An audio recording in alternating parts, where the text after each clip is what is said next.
আপনি রাস্তায় হাঁটছেন বানরের মূর্তি নিয়ে, বানরের সাথে আপনার কি সম্পর্ক? বানরের সাথে বাঙালি সংস্কৃতির কি সম্পর্ক? আমরা কি বানর থেকে আসছি? তাহলে বানরের মূর্তি আমি হাঁটে নিয়ে হাঁটবো কেন? একটা প্রজন্মকে আল্লাহ বানর বানিয়ে দিয়েছিলেন, কোরআনে দলিল আছে। ওই যে শনিবারে যারা মাছ ধরতে নিষেধ করা হয়েছিল তারপরে মাছ ধরেছে, আল্লাহ পাক বলছেন ওদেরকে বানর বানিয়ে দিয়েছে। আমরা কি সেই প্রজন্ম? তাহলে বানরের মূর্তি নিয়ে রাস্তায় হাঁটবো কেন? কেন আপনি পেঁচার সাথে আপনার কি সম্পর্ক? পেঁচা কি আমার ভাগ্যের প্রতীক? তো এখানে পেঁচার সাথে আপনার সংস্কৃতি কি সম্পর্ক? পেঁচা অমঙ্গলের লক্ষণ। এগুলো কি শুরু করেছি আমরা? এখন কথা হচ্ছে সংস্কৃতি যদি আপনি ভিতরে চোখ দিয়ে দেখেন, দেখবেন টপ টু বটম আপনি ইহুদি খ্রিস্টানদের সংস্কৃতি ফলো করছেন। আপনার খাওয়া, আপনার রুচি, আপনার অভ্যাস, আপনার পছন্দ, আপনার বিয়ের অনুষ্ঠান, আপনার জন্মদিন, আপনার মায়ের ওই কি বার্ষিকী, বাবার ওই বার্ষিকী, যা যা করতেছেন সব কিছু কি কার অনুসরণ করতেছেন আপনারা? ইহুদি খ্রিস্টানদের। একটা ভবন উদ্বোধন করবেন, খুজুত করে একটা ফিতা কাটলেন, কাইটা মাশাআল্লাহ পায়রা আপনি উড়াই দিলেন। তো এই পাখি কি আমার কল্যাণ নিয়ে আসবে? হ্যাঁ, এই পায়রা আমার কল্যাণ নিয়ে আসতে পারে? ওইখানে দাঁড়ায় 2 রাকাত নামাজ তো পড়তে পারতেন, পরে আল্লাহর কাছে দোয়া করতে পারতেন, আল্লাহ আমি এই কাজটা শুরু করলাম, আল্লাহ তুমি বরকত দান করো। আমার সংস্কৃতি।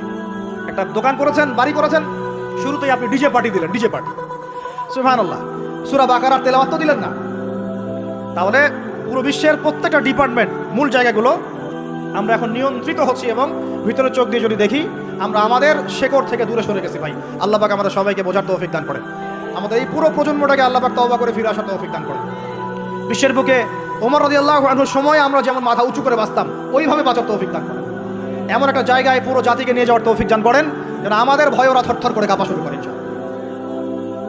এগুলো বললে অনেক কথা, বললে কথা অনেক দিকে চলে যায়। কথা হচ্ছে আমরা বিগত 70 বছরে আমরা একটা মিসাইল বানাতে পারি নাই এখন পর্যন্ত। কথা অনেক গভীর। আমাদেরকে ওরা ভয় করবে কিভাবে? এ বিশ্বে তো ঢাল তলোয়ার দিয়ে যুদ্ধ হয় না। ওয়াইদ্দু লাকুম মাস্তাতা'তুম মিন কুওয়াতিন, সূরা আনফালের মধ্যে আল্লাহ পাক আয়াত নাযিল করেছেন, হে মুসলিমরা তোমরা শক্তি অর্জন করো, তোমরা শক্তি সামর্থ্য অর্জন করো। তুরহিবুনা বিহি আদুওয়াল্লাহি ওয়া আদুওয়াকুম, এই শক্তি দিয়ে তোমরা আল্লাহর দুশমনদেরকে ভয় দেখাবা। এটা কে বলেছেন? আল্লাহ বলেছেন। ওই শক্তি কই? তা আমরা আপোষে লড়াইয়ে পড়ে আছি, আঞ্চলিক রাজনীতি নিয়ে পড়ে আছি, ভাইয়ে ভাইয়ে মারামারি কাটাকাটি করছি, আমরা গীবত সমালোচনার রাজনীতি করছি, মূল শক্তিটা আমরা অর্জন করতে পারছি না। আল্লাহ পাক আমাদেরকে সেইটা বোঝার তৌফিক দান করেন। চিন্তা করবেন না, চিন্তা করবেন না। আমরা যদি করতে পারি আল্লাহ পাক আমাদের হাতেই বিজয় দিবেন ইনশাআল্লাহ। আর এটাও চিন্তা করবেন না, নিশ্চিত থাকেন যদি আমরা করতে না পারি আল্লাহ আমাদের একটাকেও জীবিত রাখবে না, একটাকেও না। আল্লাহ পাক সবগুলোকে সরাই দিবেন ইনশাআল্লাহ, দিয়ে এমন একটা প্রজন্ম নিয়ে আসবেন ওরা পারবে ইনশাআল্লাহ। এটা ইয়াকিন রাখেন। আমরা যদি গাদ্দার হই, মুনাফিকি করি, আমানতের খেয়ানত করে ফেলি, ওই চেতনা আমরা যদি ধ্বংস করে ফেলি আল্লাহ পাক আমাদেরকে রাখবেন না। আর হে ঢাকাবাসী শোনেন, আল্লাহ পাক না রাখার জন্য একটা 5 মাত্রার ভূমিকম্প যথেষ্ট। আল্লাহকে ভয় করেন। ঢাকায় জেনা বেড়ে গেছে, সমকামিতা বেড়ে গেছে, মাদক বেড়ে যাচ্ছে, ইয়াবাখোর বেড়ে যাচ্ছে, ছিনতাই বাড়তেছে, কত কি হচ্ছে আমাদের শহরে, আমাদের চোখের সামনে। অশ্লীলতার কারণে এই ভূমিকম্পের আযাব আসে, নোংরামির কারণে আসে, জেনার কারণে আসে, পরকীয়ার কারণে আসে, ব্যভিচারের কারণে আসে, ঘরে ঘরে ঢুকেছে। আল্লাহ পাক আমাদের ঢাকাবাসীকে হেদায়েত দান করেন। আমি তো আপনাদের একজন, আমি কিন্তু আপনাদের একজন, আমি আপনাদের বাইরের কেউ না।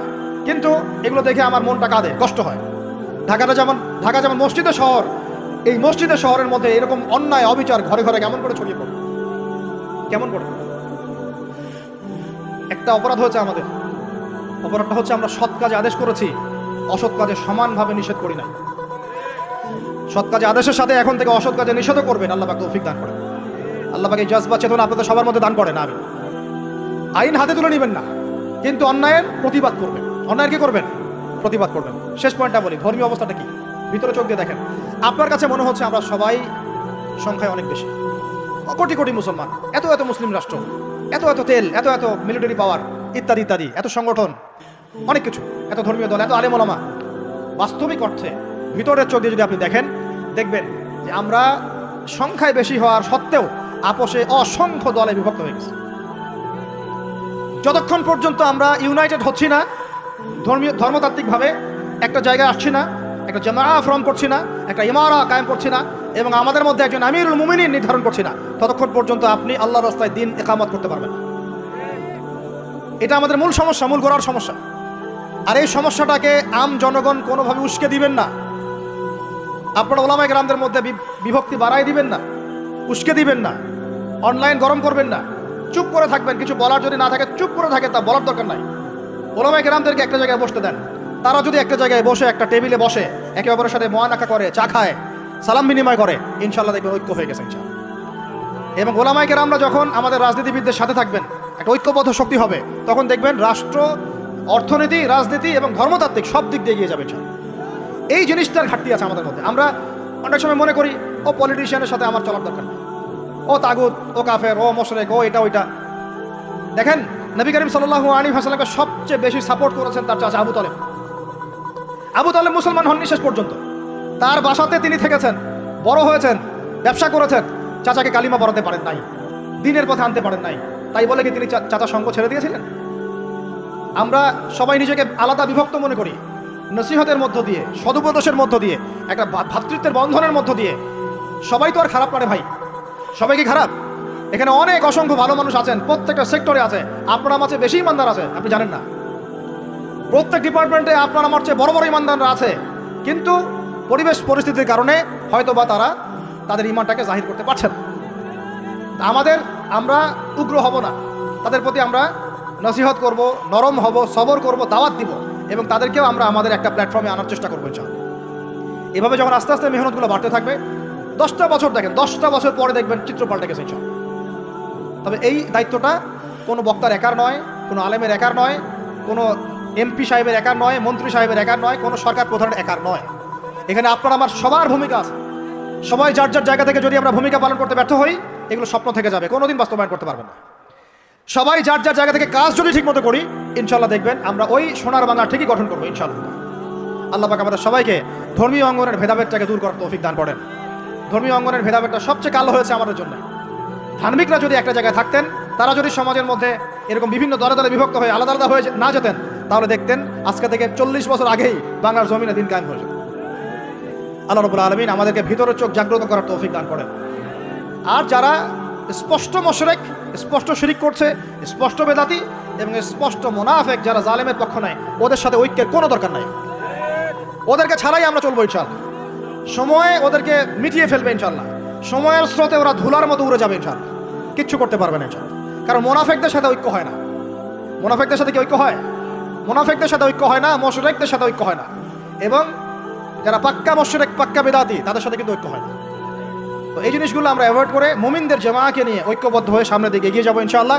আল্লাহ পাক আমাদের সমস্ত উলামায়ে কেরামদেরকে দীর্ঘ নেক হায়াত দারাজ করেন, তাদেরকে এক প্ল্যাটফর্মে বসার তৌফিক দান করেন। আলেম ওলামাদের সাথে আমাদের সরকার প্রধানদের একটা মৈত্রী এবং মিলবন্ধন আল্লাহ পাক দান করেন। উভয়ের ভুল বোঝাবুঝি আল্লাহ পাক দূর করে দেন। উভয়কে আল্লাহ পাক একটা মিলে বসার তৌফিক দান করেন। আল্লাহ পাক উভয়কে নিয়ে একটা শক্তিশালী রাষ্ট্র গঠনের তৌফিক দান করেন ইনশাআল্লাহ। দেখবেন যদি এভাবে আমরা কাজ করতে পারি। আর আমাদের তরুণদের দায়িত্ব কি? তরুণদের দায়িত্ব বড়রা যা বলবে ওইটা ফলো করে চল। আমাদের দায়িত্ব না যে আমরা নেতৃত্ব আসনটাতে খাপ করে কেড়ে নিয়ে বসবো, এটা আমাদের দায়িত্ব না। যদি আমরা যোগ্য হই, আল্লাহ পাক যদি কবুল করেন, আল্লাহই আপনাকে উঁচু জায়গায় নিয়ে যাবেন ইনশাআল্লাহ। আমরা খালি চোখ কান খোলা রেখে সত্য মিথ্যা পার্থক্য করব, আমাদের বড়দের সামনে এটাকে উপস্থাপন করব। তারা যদি মুনাসিব মনে করেন, আমাদেরকে তাদের জায়গায় নিয়ে যাবেন ইনশাআল্লাহ। এবং আমাদের কাজ হচ্ছে ইলম অর্জন করা, তাজকিয়া অর্জন করা, বেশি বেশি আমল করা এবং উলামায়ে কেরামের সহবতে থাকা, এবং এই জাতিটাকে নিজের একক জাতি মনে করা, আলাদা মনে না করা। আমরা সবাই মিলে এক জাতি, মনে রাখবেন, আমরা সবাই মিলে এক জাতি। সরকার, প্রশাসন, আমজনগণ, উলামায়ে কেরাম, যুবক যুবতী, তরুণ তরুণী, আমাদের সন্তানরা, সবাই মিলে আমরা একটা মুসলিম জাতি। মনে থাকবেন ইনশাআল্লাহ, বিভক্তির দিকে যাবেন না, ঐক্যবদ্ধ থাকেন, বিজয় আমাদের হবে ইনশাআল্লাহ। আল্লাহ রাব্বুল আলামিন আমাদের সবাইকে কথাগুলো বোঝার তৌফিক দান করেন। কিছু কথা যদি আমার ভুল হয়ে যায়, আল্লাহ যেন মাফ করে দেন। যেগুলো সঠিক সেগুলো আল্লাহ কবুল করেন এবং সেই অনুযায়ী আমাকে আমল করার তৌফিক দান করেন। আপনাদের সবাইকে আমল করার তৌফিক দান করেন। আল্লাহ পাক আমাদের সবাইকে বাইরের চোখের সাথে ভিতরের চোখ দিয়ে দেখার তৌফিক দান করেন। সূরা কাহাফের উপর আমল করার তৌফিক দান করেন। এই জালেম সভ্যতার যে জুলুম, এগুলো থেকে আল্লাহ পাক আমাদেরকে হেফাজত করেন। আল্লাহ পাক আমাদের প্রত্যেক স্তরের মানুষদেরকে হেদায়েত দান করেন এবং আমাদের হায়াতের রিজিকে আল্লাহ বরকত দান করেন। খাস করে যারা নেতৃস্থানীয় ব্যক্তিবর্গ এবং ওলামায়ে কেরাম এবং দ্বীনের পথের রাহাবার, আলেম, ওলামা, মুজাহিদ, লেখক, কলামিস্ট ইত্যাদি, দাঈ আল্লাহ, তালেবে ইলম, আল্লাহ পাক তাদের হায়াতে বরকত দান করেন। আল্লাহ পাক আমাদেরকে ওই দিন আসার আগেই ঘুষে আসার তৌফিক দান করেন। সব ইখতিলাফি বিষয়গুলো ভুলে যান, মুমিনদের সাথে থাকেন, ওলামায়ে কেরামের জামাতের সাথে থাকেন।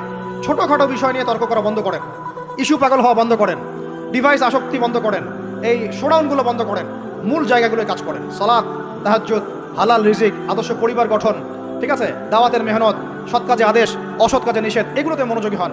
আল্লাহ পাক ইনশাআল্লাহ আমাদেরকে তৌফিক দান করবেন ইনশাআল্লাহ। কারণ আল্লাহ ওয়াদা করেছেন, ইন তানসুরুল্লাহ ইয়ানসুরুকুম, তোমরা আল্লাহকে সাহায্য করো, আল্লাহ তোমাদেরকে সাহায্য করবে ইনশাআল্লাহ। কিন্তু ওয়া ইন তাতাওয়াল্লাউ, তোমরা যদি সাহায্য না করে মুখ ফিরে চলে যাও, তাহলে ইস্তাবদিল কওমান গায়রাকুম, আল্লাহ পাক অন্য কওমকে তোমাদের জায়গায় নিয়ে আসবেন, তোমাদেরকে সরাই দিবেন। সুম্মা লা ইয়াকুনু আমসালাকুম, তারা তোমাদের মতো অপদার্থ হবে না। নাউযুবিল্লাহ। আমরা চাই আল্লাহ যেন আমাদেরকে সরিয়ে না দিয়ে আমাদের দ্বারাই খেদমত নেন, আল্লাহ পাক কবুল করেন। আমাদের এই পুরো প্রজন্মটাকে আল্লাহ পাক তওবা করে ফিরে আসার তৌফিক দান করেন।